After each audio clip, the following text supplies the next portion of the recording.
Salve pessoal, tudo bem com vocês? Meu nome é Gus e eu tô aqui hoje para apresentar o primeiro vídeo da série Os 10 Mandamentos para o Sucesso do Seu Cultivo Indoor.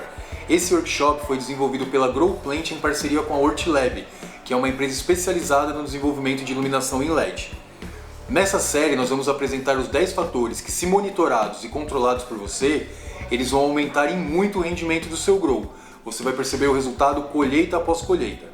Nesse capítulo nós vamos falar sobre a luz e seus efeitos nos diferentes estágios vegetativos da planta. Saber utilizar bem uma luz artificial pode trazer resultados tão bons ou até melhores do que a luz solar. Não acredita? Eu vou mostrar para você como funciona isso cientificamente. Começando pelo fotoperíodo, que é a duração do dia em relação à noite em um tempo de 24 horas. Isso acontece porque muitas plantas com flores usam uma proteína de fotorreceptores como fitocromo, que quando sentem mudanças sazonais na duração da noite, respondem com sinais de flores. Na fase de crescimento vegetativo, as plantas normalmente precisam de 18 horas de luz e 6 horas de escuridão. Já na fase de floração, a planta precisa de 12 horas de escuridão para ativar seu florescimento. Resumindo então, o fotoperíodo da planta é basicamente a resposta que ela traz com o seu tempo de sono. Quando ela dorme menos, 6 horas, ela aumenta sua produção vegetativa, o crescimento. Já quando ela dorme mais, 12 horas, ela ativa sua produção de flores. Acho que agora ficou mais fácil e podemos prosseguir.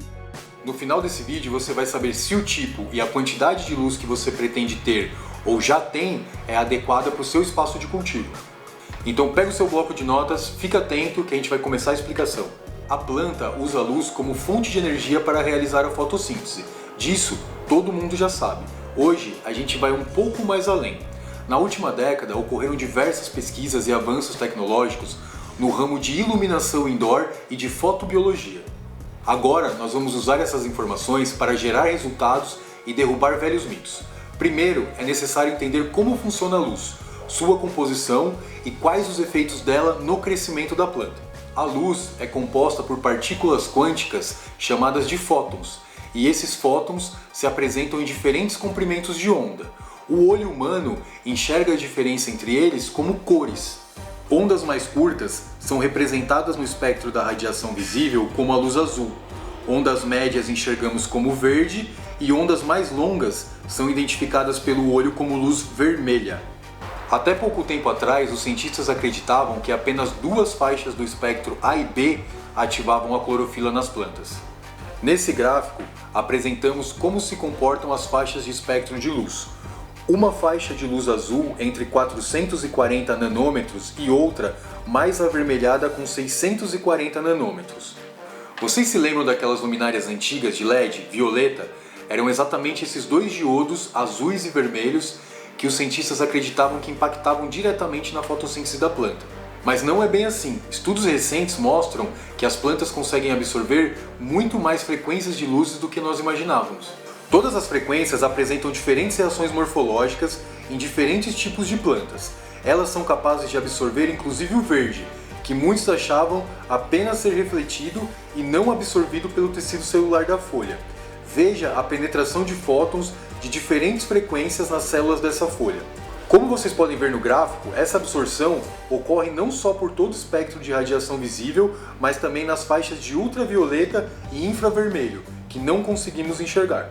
Nos últimos estudos publicados sobre fotobiologia e desenvolvimento celular, foi constatado que espectros de cores mais frias ou mais azulados tendem a gerar plantas mais compactas com menor distanciamento entre os ramos.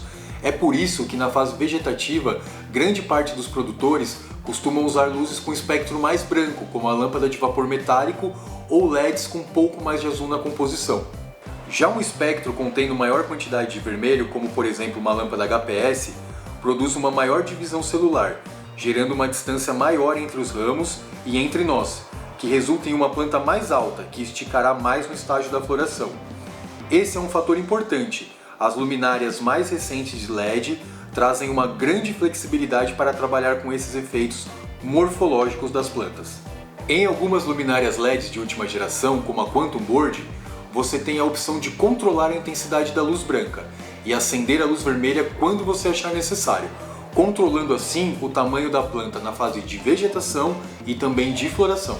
Agora que falamos sobre a importância do espectro no desenvolvimento vegetal da planta, nós vamos abordar a potência da lâmpada. O que realmente é responsável pelo aumento da biomassa e peso final da planta? O que influencia diretamente o resultado da sua colheita nada mais é que a quantidade de fótons que a planta está recebendo da fonte de luz.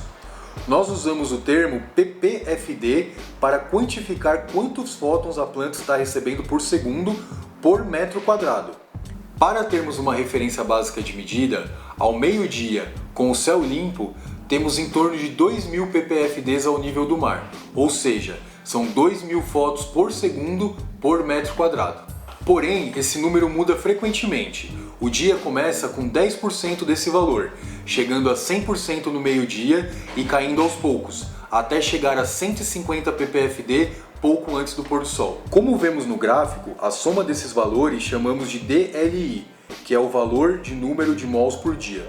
Um dia ensolarado pode ser interrompido por uma chuva de verão ou até mesmo por nuvens. Isso vai fazer com que a média de ppfd chegue em torno de 300. No caso do cultivo indoor, levando em consideração uma barraca com uma boa reflexão, uma lâmpada HPS de 600 watts, que consome em média 750 watts, esse número gira em torno de 600 ppfds, do momento em que você acende a luz até o momento que você apaga, sem nenhuma variação. Já no caso do LED, levando em consideração um aparelho que consuma em torno de 750 watts, esse número de ppfd chega até 1200. E aí você me pergunta, então como eu vou calcular qual que é o ppfd ideal para o meu espaço? Primeiramente, você deve calcular o ppfd diário e multiplicar pelo número de dias do mês. Em média, o Sol gera 23 mols por dia para a planta. Como vocês podem ver no gráfico, vamos comparar isso com uma fonte de luz artificial, uma HPS de 600 watts. No final da floração, a luz artificial pode gerar um valor bem maior de DLI. São 26 mols gerados por uma HPS contra 23 mols gerados pela luz solar. Como nós falamos no começo do vídeo, uma iluminação artificial às vezes pode ser até mais eficiente do que uma iluminação natural. Para plantas frutíferas, a recomendação é de no mínimo 750 a 1000 ppfds. Isso é algo em torno de 30 mols. Algumas luminárias LEDs conseguem chegar até 60 mols. Isso só é encontrado na natureza em situações muito específicas, em lugares com alta incidência solar, clima seco, montanhas altas e sem nuvens. O que vai gerar o peso final de sua colheita está diretamente ligado com esse número. O segundo fator que nós vamos considerar é a eficiência da luminária, ou seja, o número de fótons que são emitidos por ela, levando em consideração o seu consumo real de energia. Por exemplo, uma luminária HPS de 600 watts tem uma eficiência de 0,0 micromols por joule, ou em média 600 ppfd para 750 watts consumidos. Uma luminária LED de última geração de 600 watts chega a ter uma eficiência de 2,0 micromols por joule, ou em média 1000 ppfds para 600 watts consumidos. Para medir a quantidade de fótons que você está emitindo em determinada área do seu cultivo, é necessário ter um contador quântico, como esse Apogee. Caso você possa fazer esse investimento, é uma ferramenta muito útil e que vai te dar dados concisos em relação à quantidade de fótons que a sua planta está recebendo. Nós não recomendamos a utilização de um luxímetro, porque esse aparelho faz a medição de lumens, que é o que o olho humano enxerga e não tem relação nenhuma com os fótons que a planta está absorvendo. Se vocês não tiverem acesso a esse medidor quântico, eu recomendo que vocês deem uma olhadinha no nosso ranking de ppfd. Nós fizemos a medição das lâmpadas mais comuns no mercado atual e colocamos para vocês o número do ppfd que cada uma delas produz. Uma última dica, mas não menos importante, é qual será a distância entre o LED e a sua planta. Caso a sua planta esteja muito próxima ao LED, isso pode causar danos irreversíveis ao tecido vegetal da planta. Os fabricantes normalmente estabelecem uma distância mínima em relação ao tamanho da área do seu cultivo. Sempre é bom seguir a informação dos fabricantes. Caso você não tenha essa informação, use o bom senso e deixe a luminária a cerca de 50 centímetros da planta. Você pode ir baixando ela de 2 em 2 centímetros a cada dia, nunca aproximando mais do que 40 centímetros.